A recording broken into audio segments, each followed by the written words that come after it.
Hi friends! Welcome back to my mini vlog. So for today's video po, isi-share ko lang po sa inyo isa sa mga bagay na ginagawa ng mga bata, mga pamangkin ko dito po sa amin sa compound.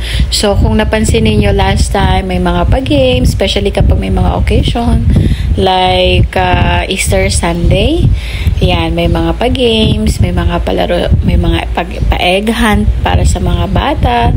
At minsan, madalas naglalaro sila ng badminton, minsan naman rollerblades, skateboard, and many more. O minsan kahit gusto lang nila maglakad-lakad or umikot-ikot dito sa lugar namin. At isa pa, ang pinaka-banding din namin, kumain. Ay, naku po.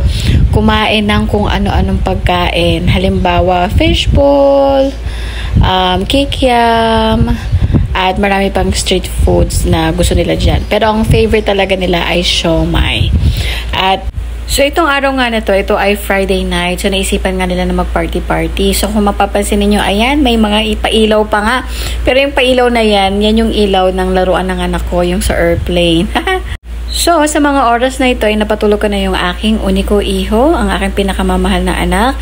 At sinabi ko sa aking husband na pakibantayan na at susunod ako dito sa mga ginagawa ng pamangkin ko. And sabi ko kay Kuya Enzo, ayan yung naka-purple na yan, ay magpapahilot ako ng likod. Kumbaga parang pa-press-press lang or kung mapapatunog niya yung likod ko. Kasi syempre nga, araw-araw talagang masakit ang likod ko. So sabi ko, pakihilot naman yung likod ko.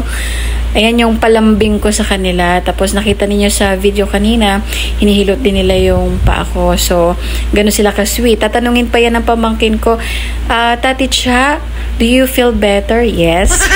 So, minsan itong mga pamangkin ko nag-aagawan pa yan. So, gusto nila yung kamay ko, yung paa ko, likod, ulo ko. O, diba? Sobrang malalambing. Pero, hindi nagtatagal ng 5 minutes yon. Tapos, ito nga pamangkin ko si Arya. Aba, sabi, gusto daw magpa model opak, ganon. Tapos ito namang pamangkin kong isa, napaka-sweet talaga niyan sa mga pets. Gustong-gusto niya yung mga fur babies ng aking kapatid. So ito na nga yung isa, pa-model pa. Wow, may pag-ganon pa, pak, Masasabi ko talaga na iba na ang henerasyon ngayon. So, itong mga batang to ay lumaki sa screen. Ibig sabihin yung phone, yung tablet, TV, at masasabi ko na familiar talaga sila sa YouTube, Google, at saka higit sa lahat yung TikTok, yung favorite nila. At sabi nga na itong mga pamangkin ko, mag-model daw sila. O yan, pak, ganon. Itong kulot ko na pamangkin na to, napaka-cute talaga Sarap kurutin ng konti. Ayan, so sabi, introduce mo ko, tapos lalabas sila dyan sa pinto at rarampa sila dyan. O yan, pak, ganon.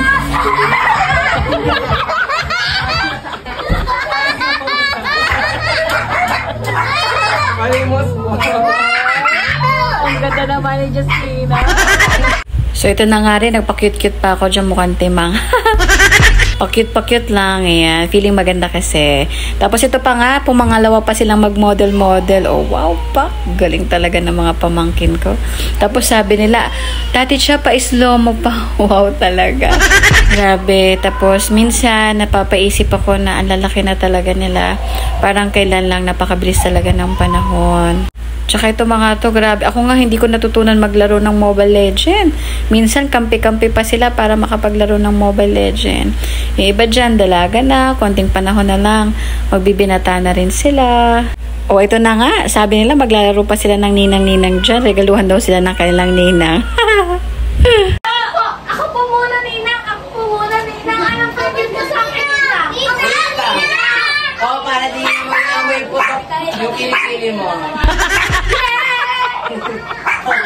Hindi ka dito sa papatahunan mo.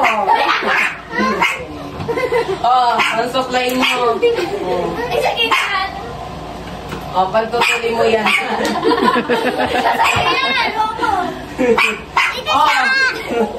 Isang ganun. Isang sabon yan. Magugas ka lagi sa bahay. Thank you, Nina!